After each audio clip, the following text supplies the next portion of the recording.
비상계엄이 선포되는 당시에는 제가 전혀 인지를 하지 못했고요. 해제 국무회의를 마치고 제 양복 뒷주머니에 있는 것을 알았습니다.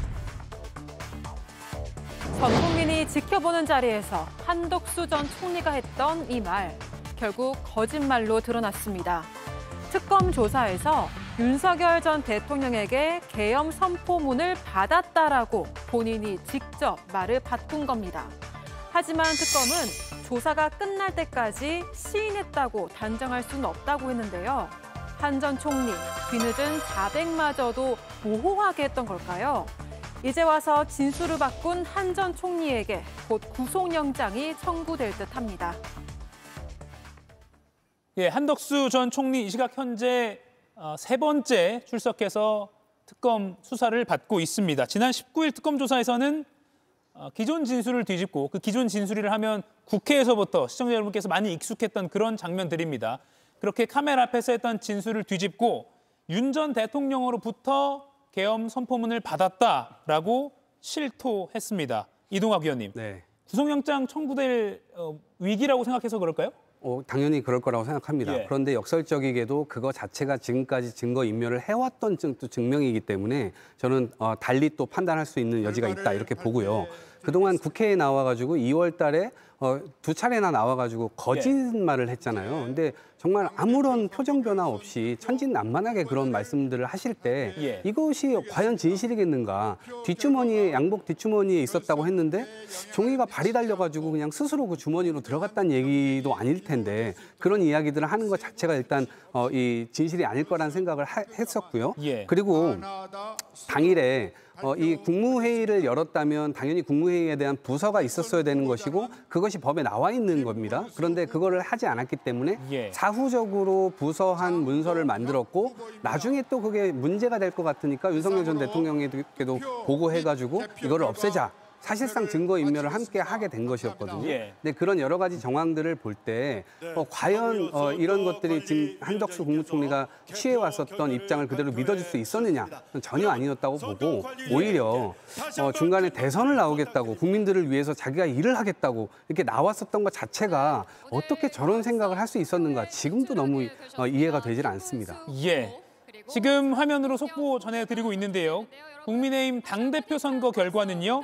김문수 후보와 장동혁 후보 1, 2위 후보로 뽑혔고 결선 투표를 한 번 더 하게 됐습니다. 오늘 과반 득표를 한 당대표 후보가 나오지 않았고요. 결선 투표를 하게 됐습니다. 26일 이 두 사람 중에서 한 명이 국민의힘 당대표로 선출될 예정입니다. 앞서 저희가 토크를 했던 대로 결선 투표 그리고 그 결선 대상자도 이렇게 김문수 후보와 장동혁 후보, 이른바 반탄파 후보 두 사람의 다시 재대결로 추려졌습니다. 이상으로 투표 및 조경태 후보와 안철수 후보는 결선은 오르지 못했네요. 이미 많은 예견을 했기 때문에 새 대표 선출 관련은 여기까지 이야기하고요. 계속해서 특검 이야기로 이어가겠습니다. 불법 계엄 사태 8개월이 지나서야 선포문을 받았다라고 실토를 했습니다. 이거는 최소 방조로도 의율될 가능성이 있습니까? 이 부분에 대해서는 이제 한덕수 전 총리가 그날 비상계엄의 밤에 이른바 계엄 관련 문건을 받고 어떻게 행동을 했느냐가 중요할 겁니다. 단순히 받았다는 행위만으로 우리가 그걸 법적으로 방조로 구성하기는 쉽지가 않습니다. 그러면은 받고 나서 적어도 계엄으로 인한 행위들이 용이하게 이루어질 수 있도록 하는 어떤 구체적인 행동들이 있어야 되는데 그 부분에 관해서 이제 특검이 여러 가지로 사실관계들을 모으고 있을 거다라고 생각합니다. 그리고 이 지점에서 분명하게 짚어야 될 거는 한덕수 전 총리가 국민 앞에서 이미 거짓말을 했어요. 앞서 저희가 그 국회에서 한덕수 전 총리가 어떻게 답변했었는지 그 영상들을 봤는데 그렇다면은 지금이라도 수사 절차에만 수동적으로 응할 것이 아니라 국민 앞에 12월 3일 비상계엄의 밤 당시에 본인의 행적에 대해서 소상하게, 진솔하게, 능동적으로 진실을 말씀드리는 그런 시간이 필요합니다. 만약에 그렇지 않고 수사 절차에만 응하는 것이 된다면은 갑자기 구속되어서 국민 앞에서 그런 진실을 스스로 말씀드릴 기회조차도 없어질 수 있습니다. 지금 76세의 한덕수 전 총리가 그래도 한때는 존경받는 공무원으로서 공직생활을 해왔는데 지금 그 공적인 커리어를 어떻게 마감할 것인지는 본인이 국민 앞에 적극적으로 진실을 털어놓느냐 아니냐에 달려있다라는 말씀을 제가 꼭 좀 드리고 싶습니다. 예, 그리고요.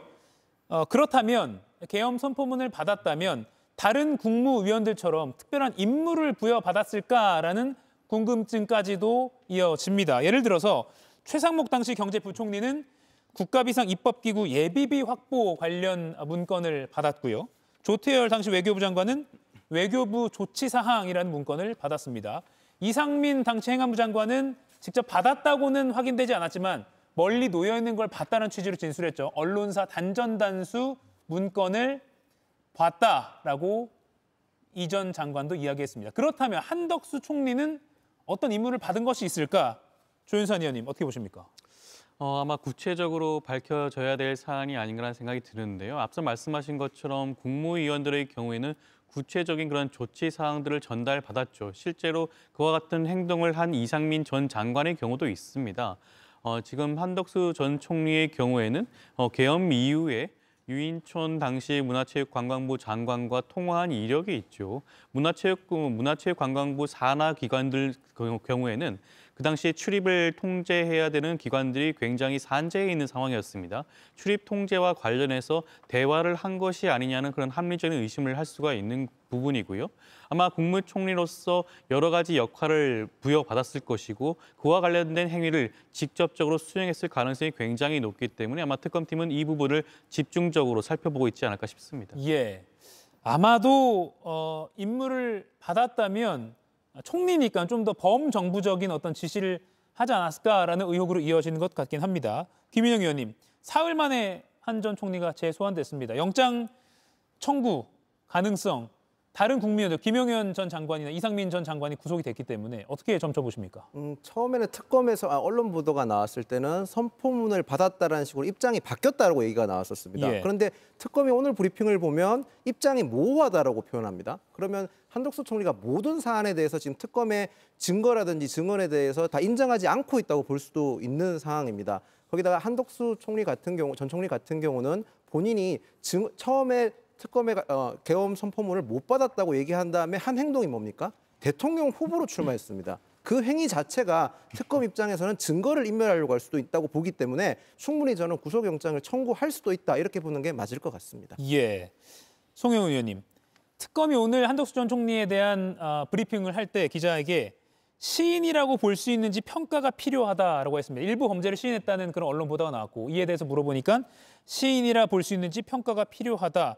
이 말은 영장 청구를 염두에 뒀다라고 볼 수 있을까요? 일단 박지영 특검부의 브리핑만 놓고 보면은 그런 의미로 추론이 되긴 하는데요. 예. 다만 이 지점에서 좀 돌아봐야 될 것은 조은석 특검이 처음에 특검에 임명이 됐을 때는 사초를 쓰는 자세로 수사에 임하겠다라고 그 소감을 밝혔었습니다. 그런데 예. 지금은 사초를 쓰는 것, 즉 12월 3일 비상계엄 전후에 사실관계를 정확하게 규명해서 역사적 진실에 오차가 없도록 하는 것에 초점을 두기보다는 신병 처리, 즉 다시 말해서 피의자의 구속만 염두에 두고 있는 것이 아닌가 하는 생각이 듭니다. 지금 우리 중 누구도 한덕수 전 총리가 수백 장에 달하는 그 피의자 신문 조서에서 어떻게 답변했는지 정확히 본 사람이 없습니다. 그리고 특검은 상당히 추상적인 브리핑을 통해서 시인이라고 볼 수 있는지는 판단이 필요하다라는 취지로 이야기를 하고 있는데 그렇게 해서는 국민들이 진실에 접근할 수 없거든요. 그리고 특검의 그 초점도 구속 여부에 맞춰져 있는 것 같습니다. 그래서 예. 이런 부분보다도 정말 정확한 진상을 규명하는 것에 보다 더 방점이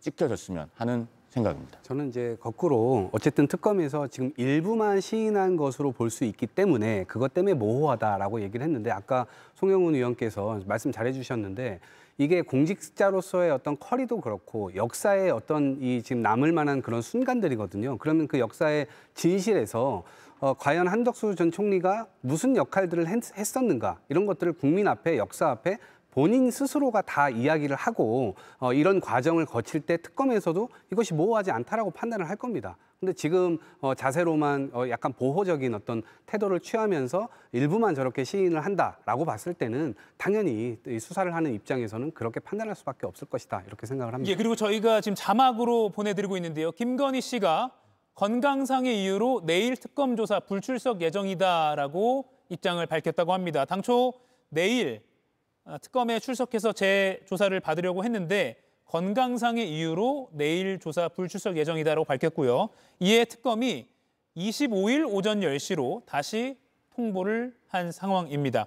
원래 내일 23일 출석을 해야 되는데 건강상의 이유로 특검이 또 이를 인용해서 다음 주 월요일 25일 오전 10시로 출석을 통보했습니다. 이건 조현삼 위원께만 짧게 좀 논평을 드릴게요. 처음에는 좀 협조적인 것 같다가 계속 건강상 이유를 밝히고 있어요. 일단 어찌됐건 그 출석을 통해서 물론 진술 거부권을 행사하긴 했지만 소환 조사에는 응하지 않았겠습니까? 그런 측면을 살펴보게 되면 이번에도 또다시 건강상 이유로 불출석을 통보를 했는데 그럼에도 불구하고 강제 구인조차를 취하지 않고 다시 한번 출석 소환 조사를 통보한 것 자체는 아직까지도 특검팀 입장에서는 김건희 여사에게 더욱더 아직까지는 기회를 주겠다라는 그런 의지가 아닌가 싶긴 합니다. 예, 전당대회 소식 때문에 저희가 이 이슈 했다가 저 이슈 했다가 오늘 저렇게 왔다 갔다 했는데요. 네 분의 해설 그래도 잘 들었습니다. 다음 주에 또 뵙겠습니다. 고맙습니다. 이가혁 라이브를 시청해 주셔서 고맙습니다. 이가혁 라이브는 평일 오후 5시 TV와 유튜브로 실시간으로도 함께 하실 수 있습니다.